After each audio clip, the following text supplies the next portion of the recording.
presents Behind the Blind Podcast.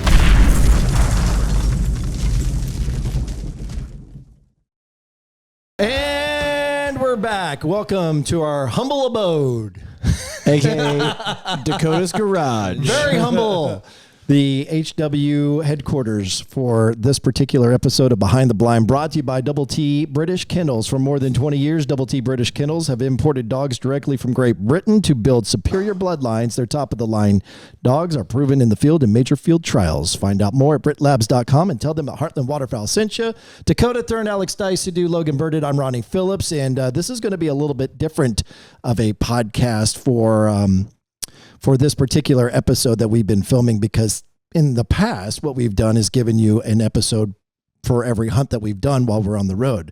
In this particular case, we're giving you kind of a rundown of what has happened over the last 3 or 4 days and kind of get you up to speed on what has been happening here in Missouri. And definitely what has been happening is not common for what we typically experience in the month of January. Run us down on it. Yeah. Tell us how it's been. Yeah. Well, the problem is that I'm just here to guide the ship, and I'm here to let you guys just tell me how it's been. Oh. Yeah, because you're talking like you've been around all week. I have not been around all week, but knowledgeable enough to know that it has been a little bit challenging. Hey, we've had a damn good time. It's been fun. Limited out on fun. It's one of those weeks where it was quality over quantity. There you go. I mean, like truly, that. it really was. Glass half full. I mean, we didn't have a bad hunt. But did you hunt today? Well, It wasn't great. No, but I mean, like, okay, that one group, we'll get to it. But yes, other than today was a little rough, right? We didn't see a whole lot of birds, but the birds we did see came right in. Most of them 60 yards to the right. But I mean, all the other days have been solid. That was the thing, is like the birds that we have seen and killed all did it awesome. Like all backpedaling over the decoys, all finished really well. Now, we didn't see that many birds because we just haven't had, as I'm sure probably you guys know, that great of a migration. But the birds we did kill all were awesome. Yeah. That first day, every bird that finished in the decoys died. Yeah. Like and the elevator, and they rode the elevator, and they finished exactly how you want a goose to finish. Yep. Like you couldn't finish a goose any better. Yep. All right, so let's set this up by starting with day number one and going into day number one of our hunt here, filming the home episode. I don't know if my brain can go that far back anymore. I'll try to squirrel here a little bit to give you some time to think about it. Obviously, as Alex alluded to, the migration has been funky. I don't know, still behind, obviously. Obviously, birds have come through and moved on south. We've got a variety of different temperatures. And so typically in January and late January, we have a lot of birds here in Missouri. And that has not been the case. And then it got really, really cold, and the ice on the water that we typically hunt got to 6 inches or more. And so we had to break ice, put in the rippers, and create some holes in hopes that we can get some birds to get in there and get comfortable, or maybe even run some traffic on some birds. And the first day, there was a lot of work that went into it, but it didn't disappoint. Who would like to go first? I can. Dakota can. Talk about this guy put in the most work right here. And there's no doubt about Don't that. slight Q either. Can I get a round of applause for Dakota Thurn and all? Young Bucks are stepping Quinn. up. Q also put in quite a bit of work. Yeah, I know you got an applause button there. I was hoping that you would hit the applause. There we go. Thank you from the gallery. So let's lean into that first day. Talk about the work that went into it and your thoughts on why you picked that particular piece of water to hunt. Well, I know going into the week, like me and Q, we hit the road with the idea of going, this is going to be really, really tough this week. And we're like, we're going to need to bounce around and see what we can find. The weird thing about this year is it's like, don't get me wrong, there wasn't a ton of birds, but it's not that I didn't find birds. I found birds all through December, all through January, but it was all very consolidated and all on stuff that we can't hunt. So going into this week, we were kind of bouncing around, and we actually, I know I'm going to get crap about it, but this is a pond that we hadn't hunted all the way up until this, which we probably should have hunted this pond. And we were like, let's make the drive. It's a little bit farther drive. And when we originally got down there, we pulled up and we didn't see any birds, and we're like, oh, this is not good. luckily we flew the drone up and they were just where we couldn't see them and it was juiced. And we were like, okay, we have something here. At least we have a day that's going to be good. So that was the plan for day one. What did we have? To break some ice, and how long did you have to run the eater? Luckily, the pond that we were hunting, it has like an aeration system in it, so it was open. I think there's enough birds that were using it as well that helped keep it open. There was 3,000 plus snow geese on it that were sitting there in the morning. Whenever we got there, so I would have a feeling that the snow geese helped keep it open whenever that was, but and it worked out where we saw the birds and where the water was open. The next day was a perfect wind for it. We had a south wind, so like right where they were sitting, that's where we could sit, and we only shot 9. That's the crazy thing, is we talk about how good of a hunt it was. We only shot 9, but it was single, 2-pack, 3-pack, and I don't know if I said enough singles to make that math work as 9. but everyone went like this. Every bird that was going to be there, you didn't even have to convince to be there. You might give a honk or a moan, and they would lock their wings, and they would come over. We didn't have very strong of a wind. They would hit that decoys and then just ride straight down to about 15 yards. Wow. And it was awesome. Yeah. It was awesome. And there were some memorable moments with that because if I remember correctly, that was the hunt your dad got to I was join. just going to bring that up. Yep. Your dad was there, so. And I was a little bit kind of nervous about bringing him because he's like been the joke of being the curse, because it's not that I haven't taken him on waterfowl hunts. I've taken him. They've all sucked. Every single one has sucked. And he's just been like, I don't know why you guys do all this. And so we talked him into it. He's like, well, it's not going to be that cold. So I was like, if you're going to go on one, go on this one. It's a spot that it's actually his buddy's spot. So the first single, I sat next to my dad so I could kind of like babysit and kind of guide a little bit. And first single came in, he popped up and missed his first shot and then smoked it, and he shot the first single, so that was cool. And then I think the 2-pack, he ended, Ryan and him were on the other side, and they just pink both popped them, and I was like, that was way better than I thought it was going to be. I thought he was going to, and he told me, he's like, well, when I was your sister age, which she's 16, he was like, I used to be able to shoot 23 clays out of 25. I'm like, well, that was 30 years ago. So that doesn't apply. Yeah. Now I'm sitting here babysitting you. Yeah. But I think he had a blast because, like we were saying, the birds finished I finally got to show him the show. Yeah. Like show him how it's supposed to happen, how it's supposed to work. And so that was super cool. Now, if he's going to go again, I don't know. I don't know if he liked it that much. He was like, that's a lot of setup for just a greasy old goose. I'm like, that is true. It's a lot of work, but some of us think it's worth it. I don't know. Yeah, of course we do. I'd like to add this too. It being just a 9-bird day, damn near everybody got to shoot, and even though we can only get like 3 birds in Missouri or whatever, but it was perfect. Yeah. Everything worked how it should have been, and that 9 felt like 20 birds. Yeah, it felt like we shot a limit. Nice. Good old gentleman shoot. Yeah. Plus, you guys got to be behind the gun more this week and stuff like that, so. Yeah, that's always fun. Old guys had to be able to show you guys we still got the magic fingers. Oh, yeah, we got it. Yeah. Please, run circles around these kids. Yeah. You guys let us know in the comments. Just wait till you see the episode. Yeah. All the good clips that are in focus, Alex and I. All the soft focus, Q and DT. Yeah. So let's get into day 2. Same situation. Obviously, we've had the ice rippers in the water trying to knock down some ice. And what was the thought going into the second hunt? Because the second hunt actually turned out to be a little bit more successful from a number standpoint than the first day. What was the second one? Wild Bills. Yep. Wild Bills. That pond made me work my ass off all year. Whenever it got cold, that pond the ice was so thick. I mean, we had to battle the ripper all year. The crazy thing is that pond kind of sits down in a valley. Yeah, the flight lines are really, really good over it, and there's a lot of birds that are in the area. So it's one of those ponds where you're like, okay, this is going to be a good one. But the fact I think we were talking about when we went and looked at it was it had a ripper in it from the time it started to get cold.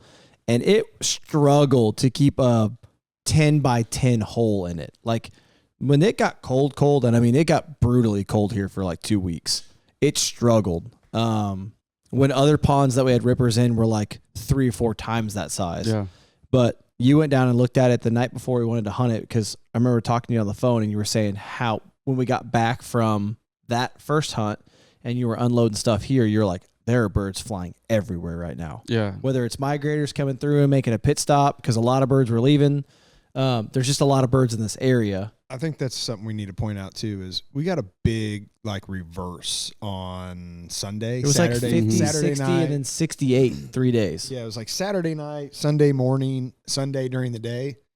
Excuse me. We got a big reverse push. And there was a lot of birds that just showed up. And I think that was part of our success this week is I don't think we were hunting the birds that have been here for the last 2 or 3 weeks. You know, I think we got some new birds, and like that one group, the first group came right in.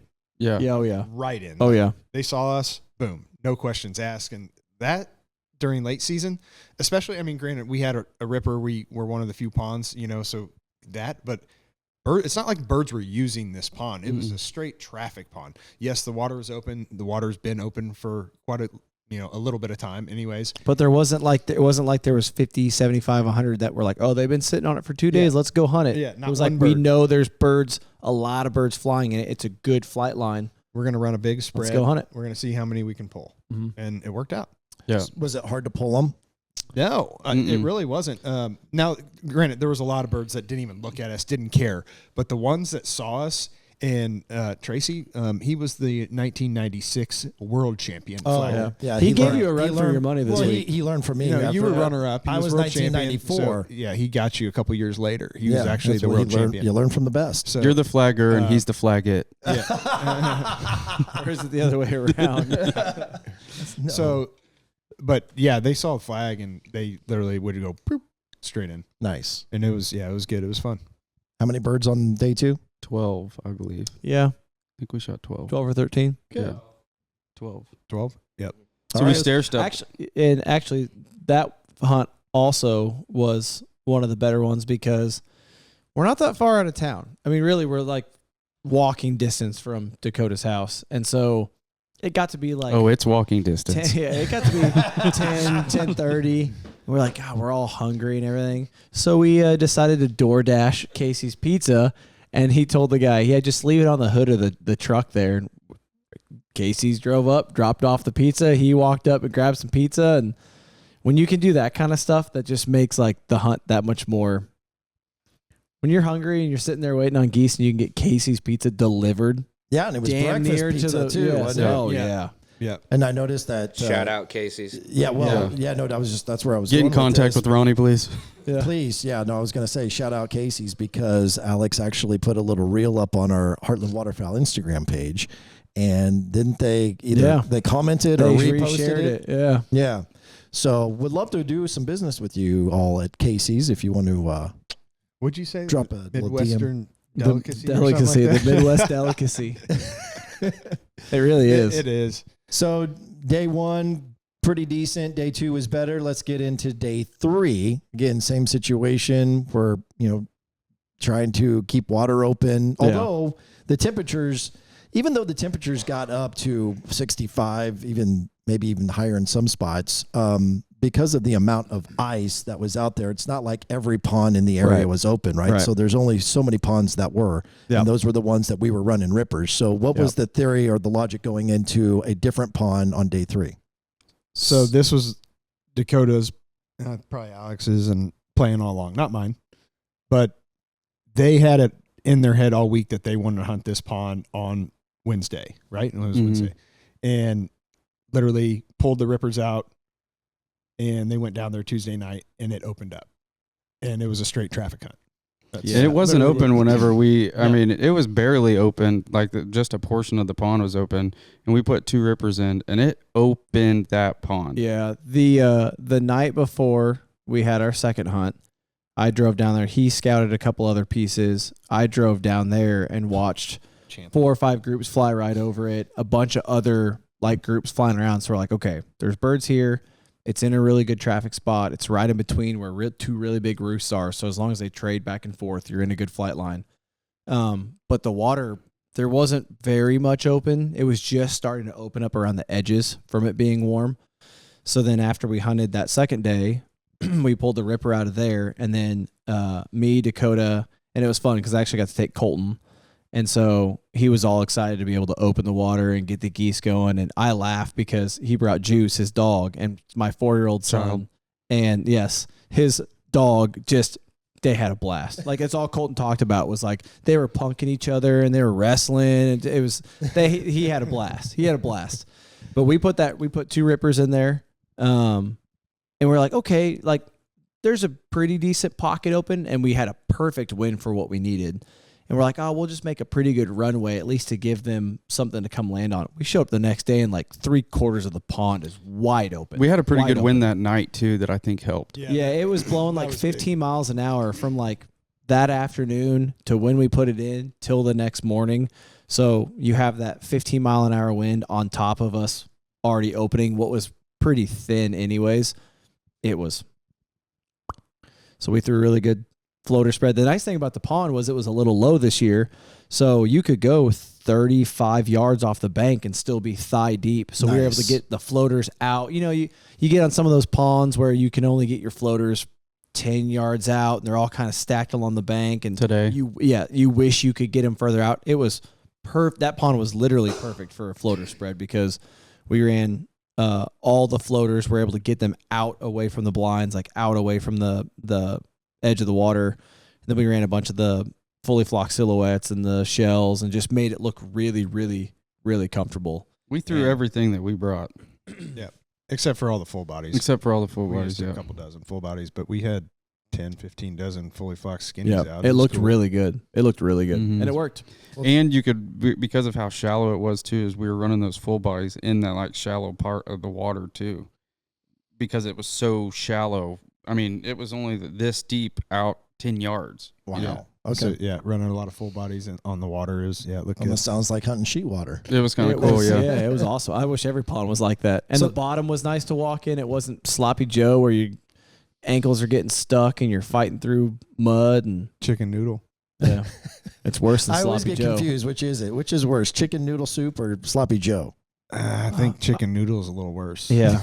Because it's got chunks. Yeah, it's like and we're talking about the bottom of the pond. That's when it's got all the those who the have no grass idea what we're talking and the about. moss, Oh, that makes sense. Yeah, Okay. chicken noodle. Gotcha. Okay. Yeah, I'm and then tracking like now. sloppy Joe's like when you're in a cattle pond, you're Yes. sinking in. Yes. Silt, and you're in your knees. Yeah. You're like, help me get the hell out of here. Yeah. Quicksand.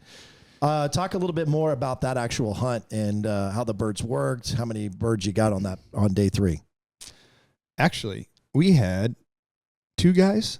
Was it only 2 guys? 2 guys and like a dozen decoys set up probably. in the field to the property over behind us. In there in the cornfield, and I think they were sitting on the tree line, weren't they? Mm-hmm. And they had literally like a dozen or 2 full bodies, and it was just 2 of them. But most of the birds are coming over top of them, so like they're toodalooing away and calling this, that, and another, and then they'd come over the tree line, and then they'd see us and lock up, and literally we weren't calling at all, like maybe a cluck here and there, and they're just ripping. Yeah. And we're like, all right. Did those guys Did they get to No, shoot? in a Fire small shot. way, I felt bad because they just I did feel listened to bad. us I wish they could have got We some. had to listen We to were- us shoot birds all morning long. Yeah. Those geese saw us. I mean, we had a good spread out, Mm-hmm. and they saw a big black hole in the corner of that pond and shallow water, and they knew what they wanted. An open pond that nothing else was open. Sure. Yeah. Was it a gentleman shoot, or did you finish any big groups? Yeah, we have 2. Well, we had the first single came in like perfect. I mean, it flew over. You let out like one honk, and it banked 180 degrees, paddles out all the way across the pond, and we're like, we're gonna be good if we see them. There were some birds that just didn't hit the right flight line, and I think if they would have flown over, different game. But they would like just do that thing where they're like just far enough doing the circle around. Just like, how do they know? How do they know? Mm. But the birds that came over, we finished a group of 15 and shot like 7 or 8 out of it. And then we finished another group of 5 and killed 4 out of it. And Yeah. it was good. It was good. Dakota was out of the blind when the big group finished. Mm.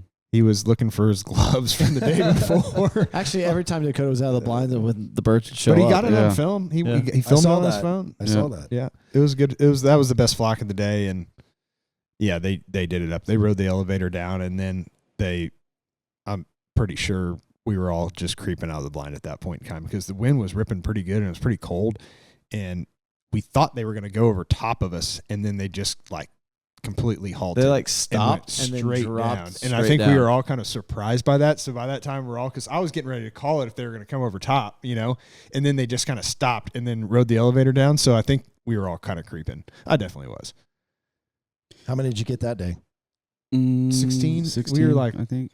Yeah. Too short of a limit. So you got some natural progression here. You got 2, 12, and then 15. Yeah, we're Go working. ahead. And it was nice too because I got to shoot. Or I think all three of us, all Everybody three did. camera guys, everybody got to shoot. So it was cool. I mean, It was I a think good day. I shot at one group. It was like right at the end of the day, but I mean, it was still pretty cool. Yeah, How nice to be able to pull the Alex was trigger. literally done in that first group, big group, because he tripled on the first one, and Dakota's like, Yeah, he said it out loud. Sounds great. My turn. Hey, give me the I shot camera. 3. I went, Yeah. did you? Yeah, right. It's always a good day when the camera guys get to pull the trigger. Yeah. No doubt. So good natural progression, 2, 12, 15, and then we go into day 4, which was today. Well, really so hurt, we skipped really a hurt day. the average. We skipped a day because it was just nasty, freezing rain. Roads were not that great. Kids It's pretty were out of icy. Yes, people are out of school. I'm at work. No one really wants to go sit in a dreary. I mean, if there was like, oh, we have a good feed, we know they're going to be in there. Different story. Sure. But when it's just nasty weather like that, we all kind of went, day off? Nobody wanted to hunt. yeah. Nobody wanted to hunt. I get it. Yeah. I couldn't hunt. I had a work meeting at 9 a.m., so I was out. But We kind of had a bones Nobody crew wanted to too, hunt. so it was kind of like, are we just kind of doing this just to do this? Yeah. Like maybe we should save our energy. And Sure. Yeah. So you saved it for today. How did that turn out? Not great. it had really good potential. So set it up. We did have a big group. We joke sometimes that like you get short stopped. We got long stopped. Which We did. We really did. So the thing I'm is, not sure I've ever heard that. we went back to where we hunted the first day Okay. because Oh, you've There- heard it. He's just not going to say it. yeah, there's a lot of birds in that area. It's a great pond with a great flight line. We know it's open, so it's like, hey, Wind was opposite direction. You're on let's- the other side of the pond. let's go back down there. Let's shoot those birds. We know that there's some that are still there in the area, not only using the pond but just in the area. Mind you, every bird that came in died the first time that they were down there. So it's not like they went and boogered anything Yeah. up or anything And like it's been that. 5 days. Mhm. So That's true. Good point. So it was way colder this morning than anyone anticipated. I mean, it was like, I think it was 30, but with the wind chill, it was like 20. Yeah. So, and it was pretty foggy and dark this morning. So it's kind of like, okay, we know they're going to fly late. Sun should come out at 10:30. Like maybe they'll fly at 8:39, maybe a little later. And we were all kind of just standing around, hanging out of the blind, waiting for it. I mean, it might have been 9. And here come a group of, I don't know, 15 to 20. And they're crawling. It's like, oh, these are our birds, right? And so they come in, they sweep across the front of the blind, they spin around, and it's like, oh, they're going to sit, and we're just going to clean this entire, it's going to be disgusting. They're like And this high off the They water, like 4 feet high off the They water. like wanted to sit and then slid across real strange where you could have called it and you could have shot some out of it. I mean, they were probably 15, 20 yards away, but it looked like they were going to do what they did the other day where they slid across and then just went and sat down. And they just kept sliding. They sound like bad pilots that They overshot just the kept runway. sliding. No, they did. It was literally the went weirdest up approach the cove ever. to our right, 60 yards, and just landed by themselves. It made no sense what they did. Weird. 0 sense. So And then the pair that came in with the wind, and one of them landed with the wind, and then the other one spun around and landed on the bank right to my right. which makes sense if there's 0 wind. We've seen them do weird stuff with 0 wind, but it was Yeah. blowing like 13 miles an hour. They thought it got away. Like Dakota shot, right? You shot that Yeah. other one, right? Dakota shot it, literally went right across to him, and he shot that one. And I was like, well, I guess I'm on the right side. No one else is going to shoot this one. I went and shot it, and one of the guys on the left was like, did you shoot that bird? And I was like, yeah, like it landed on the bank. Yeah. Like, oh, I thought it flew off. Yeah, it was a weird mix today. Yeah. how And then that it was shook out. just And those were the only 2 groups you dawn saw? flying. Yeah. I mean, We they were- saw a lot of other group. I wouldn't say a lot, say 5 to 10 groups, but they were a long ways away. Like there wasn't any enticing them to come over. We had a lot of ducks buzz us and come around, but that doesn't really do much good right now. No, not this time of year. So, I mean, like, had we shot into that one group, or if they sat like they should have, and you shoot 8, 10, 12 out of it, then you're like, oh, okay, we shot 12 or 14 or 15 today, but we shot 2. Yeah. And that's how it happens. Like, we've done it plenty of times before where it's like we truly enjoy working the birds, having them do it right, sitting them down, because it's way cooler to shoot them when they're sitting on the backpedaling at 10 yards than it is, they're 35 yards away. Well, in theory, they should have done that. Yes, and so we literally were like, if you knew they weren't going to do that, you would have taken that shot. Yeah. They gave us all the signs that they were coming right in. Right. Yep. All right, so that wraps up the 4 days of hunting that we've done, that they have done in Missouri. Because unfortunately, I was not able to partake in the fun. But that doesn't mean it's over, because there is a high probability of making a long drive at about 2:30 in the morning tomorrow to head out to Kansas and chase that white bird.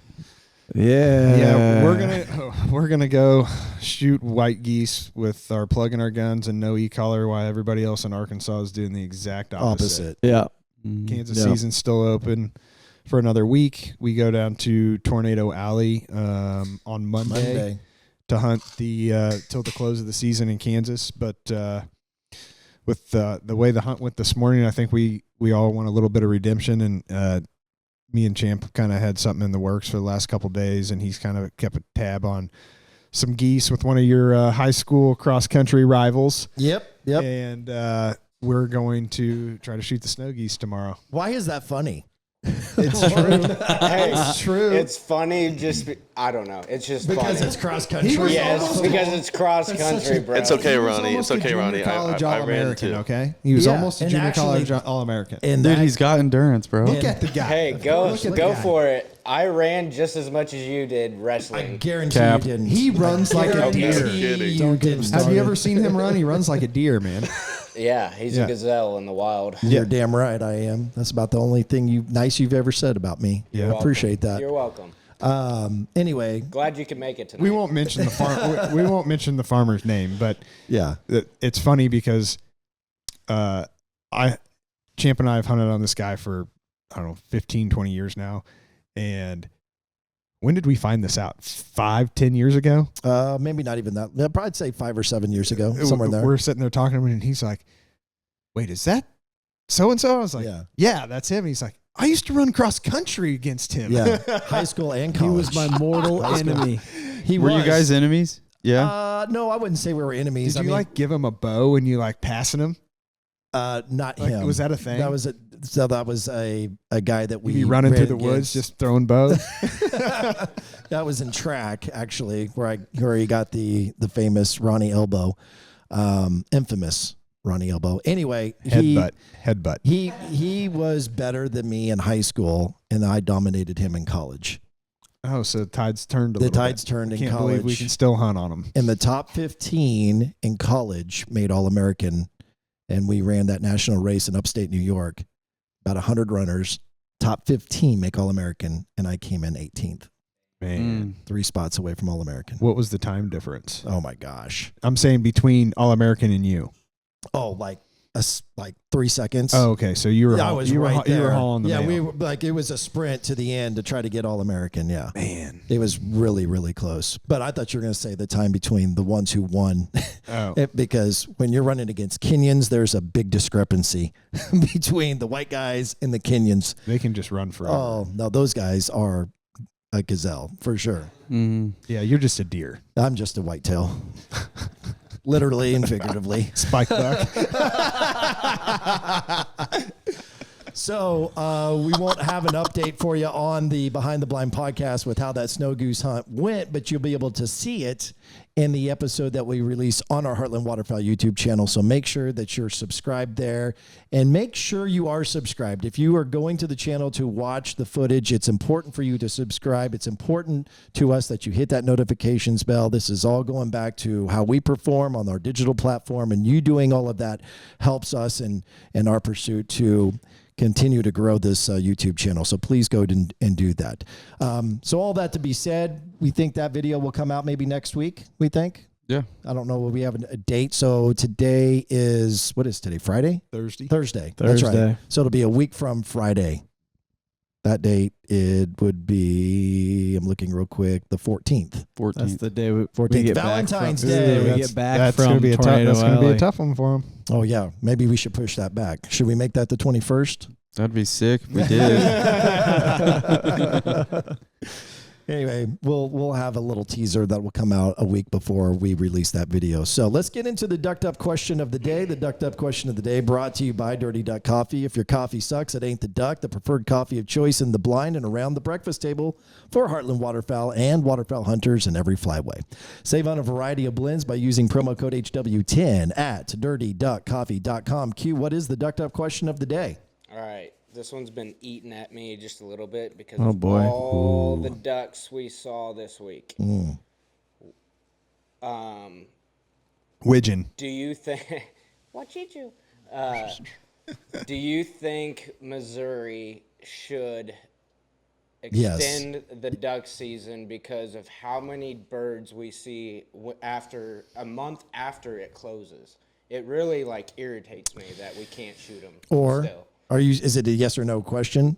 No, because I'm going to elaborate on this one. I know it's a setup question, but you're just frustrated. I'm frustrated about it, and I'm wondering what your guys' deeper thoughts. Go ahead, Alex. Yeah, let me hear it. Mustache. I'm going to try and keep from getting too deep into the weeds of it, but the main reason that you're seeing so many more ducks right now is lack of pressure. That is going to be the number one factor of whether you're killing ducks or not, is pressure. And during season, there are so many places anymore that birds do not get a single day of rest, period. They're getting pounded on everywhere they go. Now, I do think I would like to see it. They tried to implement the split where they open in early November, then there's a week off, then you go back to it. I don't really know if that split really does anything. I personally wouldn't mind it if it started in mid to late November and went until the third week of January would be fine. But I think the reason that people go, oh man, we're seeing so many ducks at the end of January is, one, no one's hunting them anymore. So the pressure is off. And now the ducks can kind of get back to what they're doing. And the more that you look into it, the more that you see a lot of these places that hunt ducks the right way, that's their biggest thing is pressure. So I think that's one of the biggest things. Yes, I would like to see, those opening weeks in early November. It's maybe you're shooting a couple mallards, but you're mainly shooting woodies and gadwall and that kind of stuff. But yes, I would like to see it at least bump back a couple weeks. I think would be great. You have an opinion on this, Logan? Yeah. I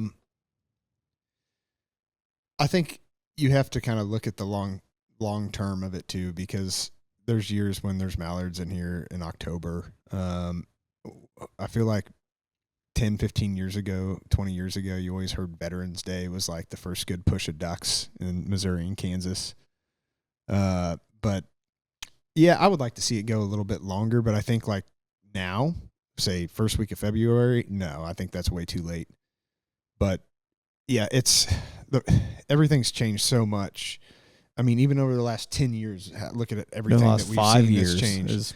Yeah, like you said, the biggest thing is the pressure, and there's guide services everywhere. There's duck clubs. I mean, there's people farming for ducks, right? Mm-hmm. But with that being said, there's a lot of people in Missouri. Missouri is known for flooded habitat, right? Duck clubs, outfitters, MDC ground, public marshes that get flooded like crazy. That's what Missouri's known for, right? But a lot of those clubs and a lot of those places have refuges where birds just sit. And when they get all that pressure in the surrounding areas, you hear of, oh, these birds are stale, or, oh, these birds are, they're coming in before shooting light, or they're not flying until after shooting light. Well, or if you're at Grand Pass, right, you can only hunt till 1 o'clock, right? Oh, all the birds didn't come out until 1:30, 1:05. They get smart.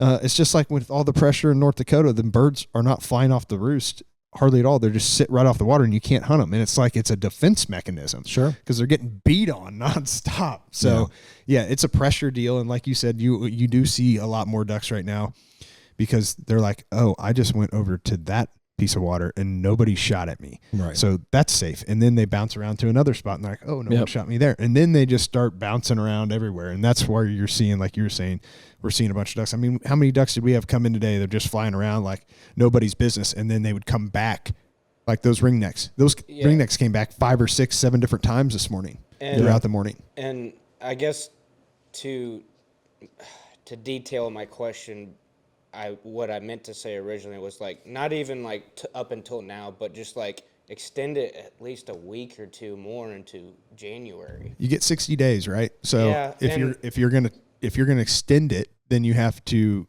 cut it off the front end, right? Or you have to shut it for a period of time, or vice versa.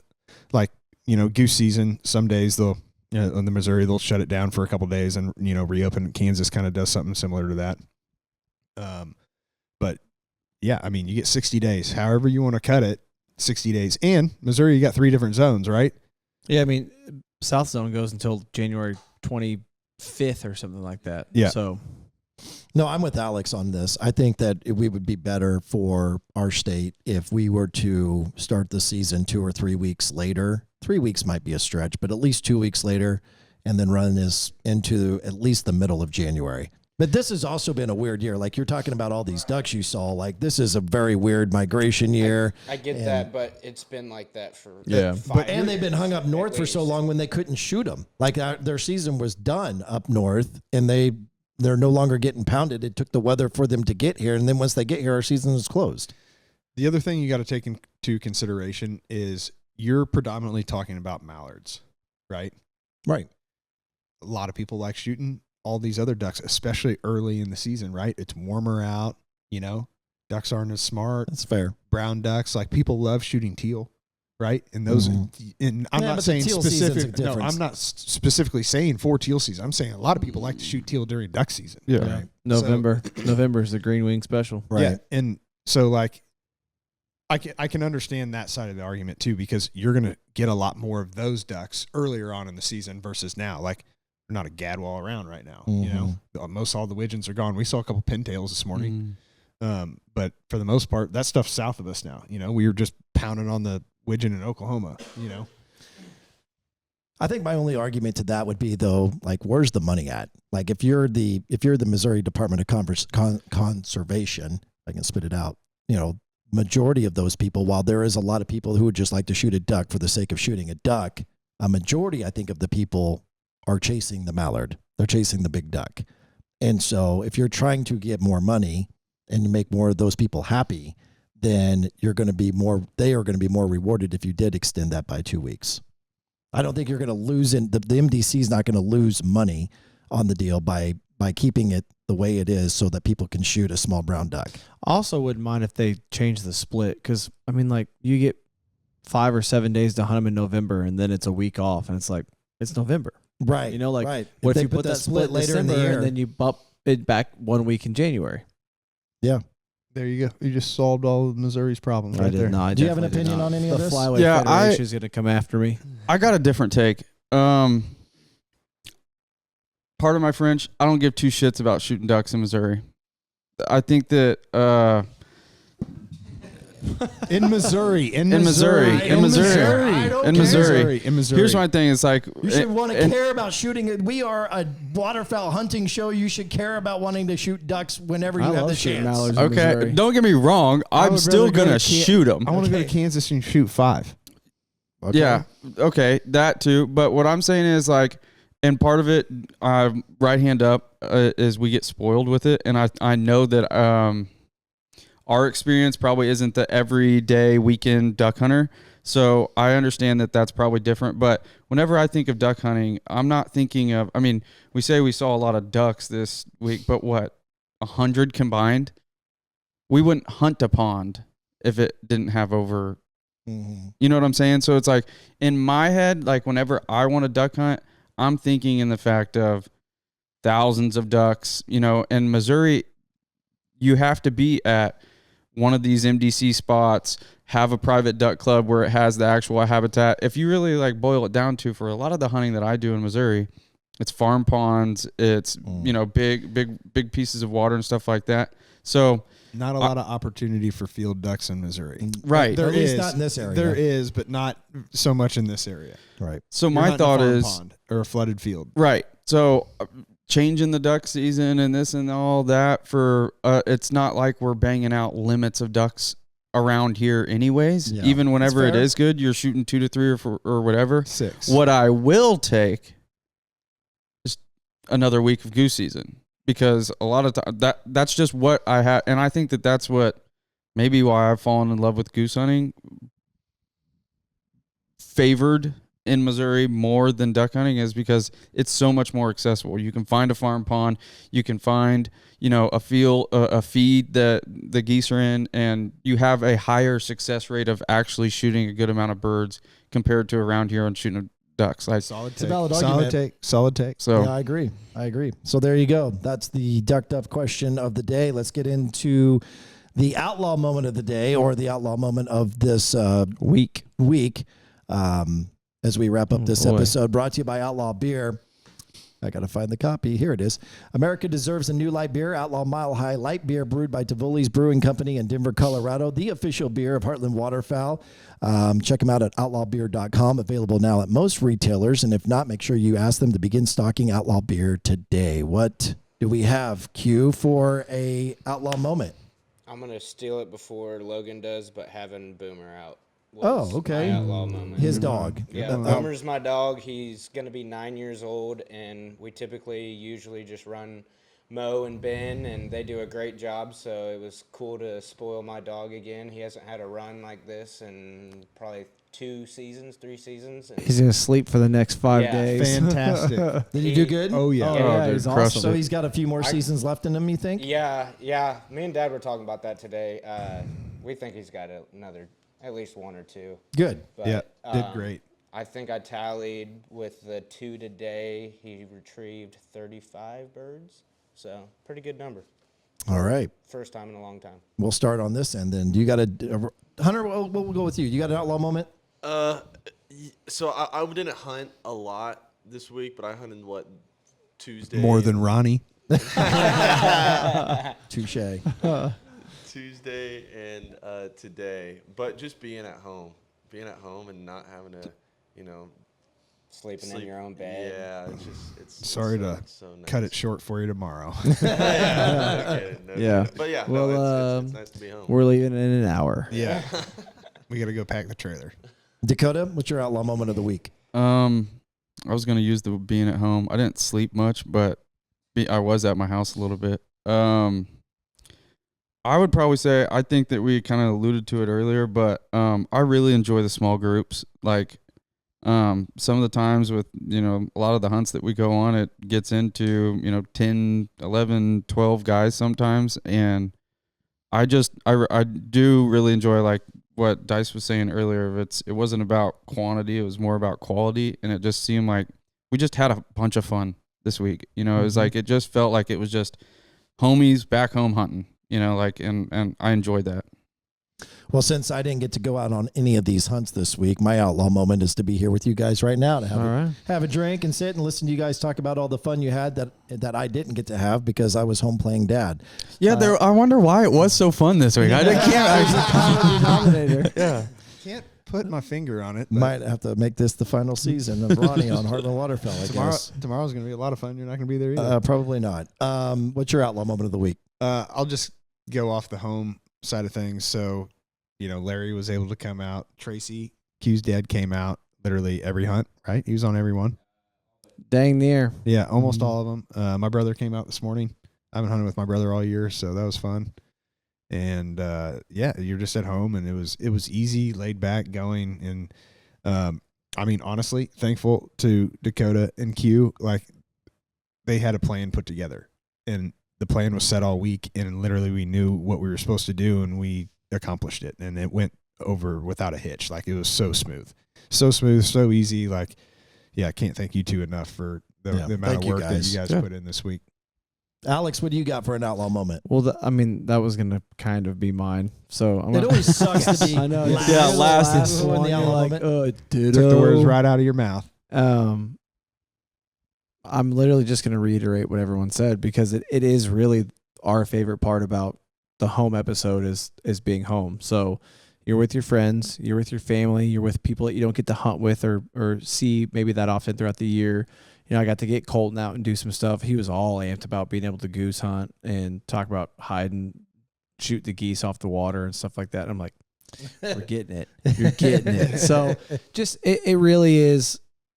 It's so enjoyable to, it's hard on one hand because we all obviously have full separate lives, right? Yeah. Wives, kids, jobs, this, that, the Dogs. other. So when you're at home, it's very easy to go, oh man, I have this to do or I have this obligation, right? So when we can go, hey, we're going on a trip. Sorry, we're gonna be gone 5 days, and it's very easy to go. We're gonna hunt, clean birds, scout, drink whiskey, do it again, right? It's the same schedule. Yeah. When you're at home, it's very easy to be like you're tugged in a bunch of different directions, but when you can get everyone together and have the fun that we had and do the things and hunt the familiar places and stuff, it's nice. No It's doubt. a good way to end the home season. No for doubt. sure. Which gets us towards the end of our production Full season. on waterfowl season is almost over. Yeah, we're going to be in Kansas next week, as Logan alluded to earlier. We, as we're recording this on a Thursday, we are leaving on Monday to be down there with Brandon and Everett and Sean and Jose and all the guys. So looking forward to be down there to close out the Kansas Canada Goose season. Then we'll have some time off, and some of you guys will chase turkeys, I'm sure. Oh, and then we'll be back in Saskatchewan sometime in May. So we're getting close to wrapping up the season. Again, make sure you're subscribed to the Heartland Waterfowl YouTube channel. Make sure you hit that notifications bell. Be looking for the episode that we just filmed here at home to come out here in the coming days or in the next week or two. Then we'll have another episode from the trip to Kansas, and then we'll have a little bit of time off. So for Dakota Thurn, Alex Diecidue, Logan Burditt, Hunter Easley, Quentin Verlinek, I'm Ronnie Philips. Thanks for checking out another edition of Behind the Blind, brought to you by Double T British Kennels. we'll see you. Al Borland signing off. We'll see you in a couple hours, Alex. I won't, but they will. I'm just flying down here in Heaven'sville.